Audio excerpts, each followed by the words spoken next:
నాకేది కరెక్ట్ అనిపిస్తే గదే చేస్తా. రే రే రే రే రే నువ్వు ఏమేం పీకుతావో గన్ని నాకు తెలుసు.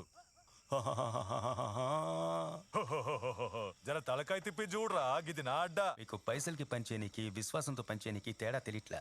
ఓహో, నన్ను శాంపుల్ చూపించమంటావా? హ్మ్? తమే గీడో ముఖ్యమైన పని ఉంది, జల్దీ రండి. ఈ ముగ్గురు పెద్ద మనుషుల్ని గీడే కొట్టి చంపినోడికి బహుమతి పైసలు. I'll give you 5 lakhs. Stop it.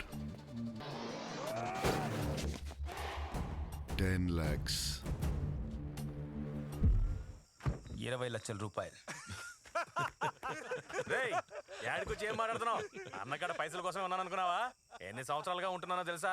30 లక్షల రూపాయలు. 30 లక్షలు ఇస్తే అన్నా ఏంటన్నా ఆడు మాట్లాడుతుంటే ఊరుకున్నావేంటన్నా? నువ్వు ఊరి ఒక్క మాట చెప్పు. 50 లక్షల రూపాయలు. ఏంట్రా పెంచుకుంటూ పోతున్నావు? 60 లక్షల రూపాయలు. నువ్వు జరుండే అన్నేదో చెప్తున్నాడుగా. అన్నా నేను గేటు దగ్గర పోయి ఎవడు రాకుండా చూసుకుంటా అన్నా. 80 లక్షల రూపాయలు. 80 లక్షల రే జరగరా. ఇప్పుడు ఈ 80 లక్షలకి లాక్ చేద్దామా? ఇది ఫిక్స్. 80 లక్షలు సమంగా పచ్చుకుని వీళ్ళ సంగతి ఏంటో మేము చూసుకుంటామన్నా. ప్రతిదానికి ఒక రేట్ ఉంటుంది. ఇప్పుడు సమజైందా పైసలకి విశ్వాసానికి తేడా ఏందో?